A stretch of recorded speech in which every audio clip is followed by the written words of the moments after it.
Chapter 18. It felt good to be back on the Pasadena hilltop. The morning was warmer and brighter now, with the July sun imposing the heat of summer more aggressively than it had in May or June. Rene Vasquez was fine with moving out of the house. It had been a good month staying there, but he had an optimistic take on what he was ready to do. He had a plan to save funds for his own place by the fall, and he'd move in with his parents to make it possible.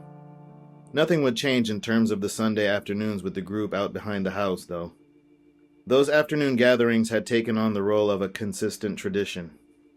Hector seated himself at a table under the beams of the outdoor library, awaiting Wonder Scott. She was chewing her gum as she entered the space with her usual ease, and he sensed that the conversation would be less severe than expected. He could almost smell the scent of her signature mint gum when he heard her parking out front. She had a flowing denim dress on, but without her usual hat. No Dodgers cap today? Nope, today I'm all business.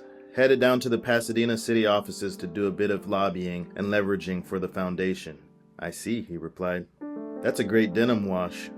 Thank you, Hector, she replied while wrapping her gum into a tissue. She got up to toss it in the trash and then returned to the library table. Now I apologize, but because of these meetings at the city, I'm short on time. I'm going to give you some information, and you can think about it, and we can talk again later in the week. Hector nodded rapidly, with his long hair bouncing alongside his chin. Good. Now the first is this. What are your plans after this residency? Will you return to Seattle or stay in LA? Well, He froze. Wonder could see multiple thoughts stalling his ability to speak. Because I've been asked to recommend someone for a similar residency in San Francisco. Are you familiar with the Presidio area? He was anxious but patient. Yes, of course. You're more than qualified, and the recipient who initially accepted the role for the Presidio house has dropped out due to I don't know what. My two old friends, the Mikes, that run the conservancy up there, called me looking for a Hail Mary individual to fill the position. They trust my judgment because I'm a badass. I couldn't agree more. Good, she replied with a flat tone before going on. Now, I wasn't so keen to recommend you after the holiday weekend, but seeing as how you've been so great for the house, I reconsidered once I cooled off. You're back to being my number one for this. But you'd have to get me an answer by the end of the week, she announced, whipping out her arm in a fast motion to reveal her watch. That means I'll need an answer Friday morning, let's say before lunch. Hector began to speak, but was interrupted again. What is Rene Vasquez doing now? Does he have a place to go? He used to play piano recitals here when he was a kid. Did you know this? Yes, he mentioned it on the phone. Well, I've gotten a few more bits of feedback from the folks at the foundation and the event. It sounds like even Martin Andreas was quite impressed with him. Hector rubbed his hands against his temples. That guy? You've got to be kidding me. With some luck today, I'll be able to work with the foundation to continue our residency programs. And in addition, pay a decent salary for someone to step into something like my role as a program manager. Hector took a breath to speak until she interrupted him once more. You are going to have to speak fast, Hector. I got 2 minutes. Hector laughed.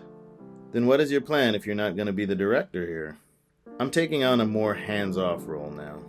I've done this for about 10 years too many, and I have no desire to do it at this level of involvement any longer, she said, looking for cigarettes in her bag. How soon can I meet with Rene Vasquez? He just got out of prison. Is that a problem for the foundation? Should it be? As a kid, he could play Debussy better than most clowns I've seen at the music center. Plus, I don't forget a good heart. And what was he in for? Wait, don't answer. I'll bet my $10 that it involved drugs and a plea bargain. Do I have to pay up if I tell you you're right? No, you don't. Is Rene here now? He's running errands and should be back in the next 15-20 minutes, but I know you're in a rush. Never in a rush, always on the move, she smiled. And I want to just say once more, I'm terribly sorry about the confusion this weekend, Hector said. She got up and fixed the placement of her oversized dress. You love what you do, and you do more than is asked of you. Keep doing that and you'll be fine. She stepped down to the grass and stopped to turn back in Hector's direction. And lucky for you, your friend is an ace. He's a goddamn legend. And don't forget, Friday morning I need a phone call or a text before lunch. And if I don't get one, I'm driving straight here for an answer. Hey, Wonder, Hector began. All these books and journals on the shelves out here, Did they all belong to Bert and Angela? Yes, Hector. They outlined it in their will. These exact books and personal journals will always remain as they are out here.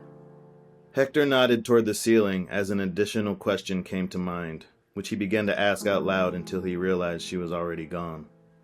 The Mercedes engine erupted in the horseshoe driveway, and its wheels chirped into motion. The parking garage at Union Station was still hot in the July evening. Latent heat rose from the pavement, and it was radiating down from the cement ceiling of the parking structure above. Track lighting flickered on and off in a distant corner of the second floor below the ground level. An electric hum mixed with the 101 freeway sounds coming from outside the structure. The air was thick with heat and dust, and Hector could only assume he was breathing in cement sediments. He thought of the Chinese cemetery out by the King Taco and the 710 freeway interchange. Alameda was always full of activity outside the station. Hector cut through the Olvera shops that were boarded up for the night. After Olvera, he walked up the stairs between Spring and then Hill Street. The cement stairs above the 101 put him on guard at all hours, especially during the evening. So far away were the rainy nights and summer days of the Pacific Northwest. Hector's nostalgia for those Pacific Northwest nights overtook his imagination as he stepped into his first pushes on the hot downtown pavement. His quads were sore from the hiking and the long drive back from Utah. The breeze stung his left hand as he pushed into a glide on the smooth pavement along Grand by the Music Center. Under the night sky and surrounded by city heat, one arm moved in a relaxed circular sweep while the other arm rested against his right quadricep. The form of his pushing took on broader leg rotations, propelling him faster with the sound of his wheels on the pavement, growing louder in correlation with his higher speeds. It wasn't a night to take the hill down Grand alone. He didn't have the gut feeling that the traffic lights and pedestrians would work in his favor. Walking down, it was all metal and cement, with magnolia trees and some weathered lights projecting faded orange nebulas around vents and humming power boxes fastened to the buildings above the sidewalk. Given Wonder's timeline, he strained to work out a decision for her, and he knew from experience that Friday would arrive too soon. He traversed the downtown streets in the direction of Pershing Square. Frankie had been holed up in her workspace since they'd returned, inspired by the drive in the trees and meadowlands of the mountain. She told Hector she needed some time to produce new ideas and studies while the energy of their experience was still fresh. "I still have mountain air in my lungs and lake water in my ears," she joked on the phone. He understood and encouraged her. Hopefully there would be plenty of time to enjoy the weekend together. And even though he had jumped into saying, "I love you," she didn't seem to mind. Adrenaline was partly to blame for him saying it, and there was also the level of dedication he felt for her, the desire to protect her. And with these thoughts, he felt the lightness that a truth brings, because he knew he did love her, and he acknowledged this during an out-of-breath push through an intersection across 4th Street. A fresh lamplight bulb had been installed near Beethoven. His silhouette was flooded in white beams that gave the surrounding space the visual quality of HD television.